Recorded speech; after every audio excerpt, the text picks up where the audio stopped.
Halo anak-anak, selamat pagi. Selamat datang di pembelajaran Ibu Meli di Cerita Inspiratif. Tujuan pembelajaran kita pada hari ini, setelah mengikuti kegiatan pembelajaran, peserta didik dapat menelaah struktur, kebahasaan, dan isi teks cerita inspiratif dengan tepat. Ayat firman Tuhan untuk teks cerita inspiratif ialah dari Amsal 18 ayat 10, nama Tuhan adalah menara yang kuat, kesanalah orang benar berlari, ia menjadi selamat. Baik anak-anak, ada 3 hal yang akan kita pelajari dari materi teks cerita inspiratif. Yang pertama yaitu kaidah kebahasaan teks cerita inspiratif, yaitu terdapat kata keterangan, kata hubung, dan kalimat majemuk setara. Yang kedua, langkah menulis teks cerita inspirasi. Ada 7 langkah membuat teks cerita inspiratif. Dan yang ketiga adalah contoh teks cerita inspiratif. Baik. Yang pertama kita akan belajar tentang kaidah kebahasaan teks cerita inspiratif. Berikut kaidah kebahasaan teks cerita inspiratif anak-anak. Yang pertama ada kata keterangan tempat, waktu, tujuan, dan cara. Keterangan cara ini bisa menambahkan pada kegiatan atau peristiwa yang terjadi. Sedangkan untuk keterangan tempat, ini menambahkan keterangan tempat terjadinya suatu peristiwa atau kegiatan, yaitu terdapat kata di, ke, dan dari. Yang ketiga, ada keterangan waktu. Ini menambahkan keterangan waktu kapan terjadinya suatu peristiwa atau kegiatan. Biasanya terdapat kata pada, kemarin, besok, lusa, dan yang lain. Dan yang keempat, terdapat keterangan tujuan. Ini menambahkan informasi di mana tujuan pada paragraf yang nanti disediakan. Misalnya, terdapat ada kata untuk, supaya, agar, seperti itu. Nah, yang kedua, itu terdapat kata hubung intra kalimat dan antar kalimat. Ya, ini terdapat konjungsi. Ada konjungsi antar kalimat, yaitu yang menghubungkan antar kalimat yang satu dengan kalimat yang lainnya. Sehingga konjungsi ini selalu dimulai dengan kalimat baru. Yang kedua, konjungsi yang menyatakan pertentangan pada kalimat sebelumnya. Biasanya terdapat kata biarpun demikian, sekalipun demikian, walaupun demikian, dan meskipun demikian. Yang ketiga, konjungsi yang menyatakan lanjutan dari peristiwa atau keadaan pada kalimat sebelumnya. Biasanya terdapat kata sesudah itu dan setelah itu. Yang keempat, konjungsi yang menyatakan adanya hal atau peristiwa atau keadaan lain di luar dari yang telah dinyatakan sebelumnya. Biasanya ada tambahan kata pula, lagi pula, dan selain itu. Selanjutnya ada konjungsi yang menguatkan keadaan sebelumnya. Biasanya terdapat kata malahan dan bahkan. Dan yang terakhir, konjungsi yang menyatakan pertentangan dengan keadaan yang sebelumnya, biasanya terdapat kata namun dan akan, tetapi. Selanjutnya, kita akan pelajari yang namanya kalimat majemuk setara dan bertingkat, anak-anak. Pastinya di dalam teks cerita inspiratif, kalian harus ada kalimat majemuk setara dan bertingkat. Kalimat majemuk setara adalah kalimat majemuk yang terdiri atas beberapa kalimat yang setara atau sederajat kedudukannya. Contoh, dia terjatuh di danau dan koran dagangannya berantakan.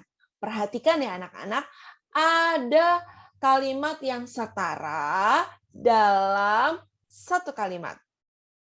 Oke, yang kedua, kalimat majemuk bertingkat adalah kalimat yang terjadi dari beberapa kalimat tunggal yang kedudukannya tidak setara atau sederajat. Biasanya contohnya seperti ini. Akan tetapi dia sadar bahwa dia tidak mungkin seperti Tina. Mudah bukan anak-anak? Baik, selanjutnya kita lanjut ke langkah menulis teks cerita inspiratif. Yang pertama anak-anak, ada 7 hal yang harus kalian benar-benar perhatikan. Yang pertama adalah tentukan tema dan amanat yang akan disampaikan. Yang kedua, tetapkan sasaran pembaca.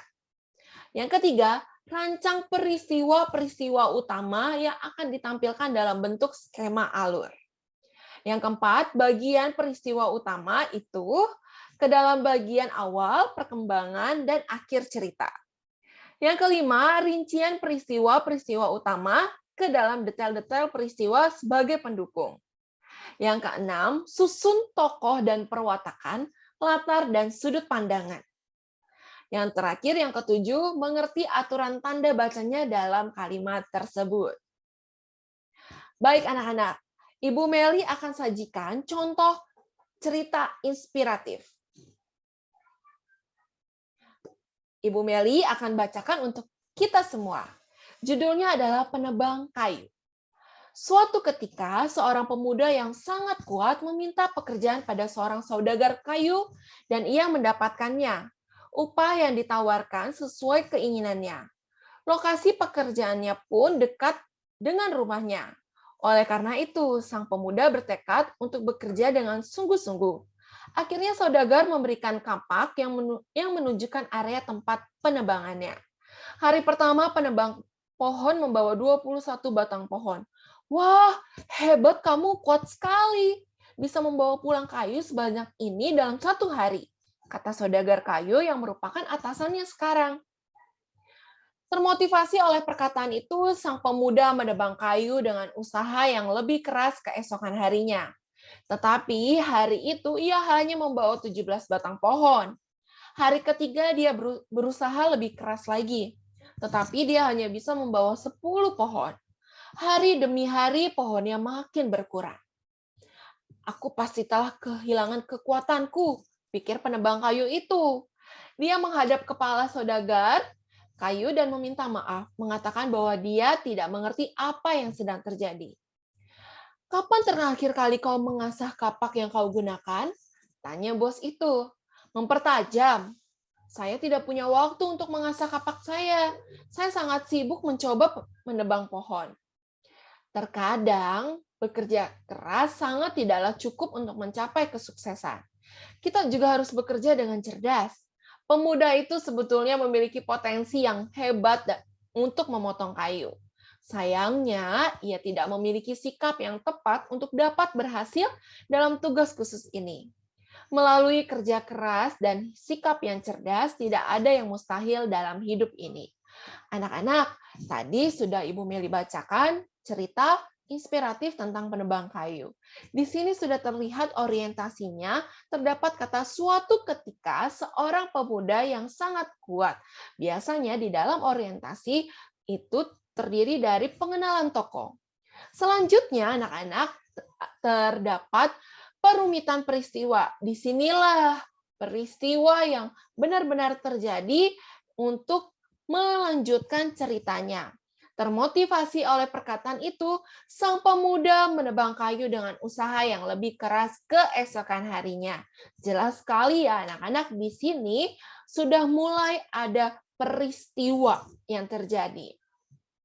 Selanjutnya, terdapat komplikasi anak-anak. Komplikasi ini biasanya ada masalah. Di sini dilihat oleh penebang kayu ini, kita lihat sudah kehilangan kekuatannya. Ya, dan selanjutnya resolusi dari penurunan masalah. Kapan terakhir kau mengasah kapak yang kau gunakan? Tanya si bosnya nih, anak-anak. Namun yang dijawab oleh si pekerja itu atau si pemuda itu, dia bilang dia sibuk untuk mengasah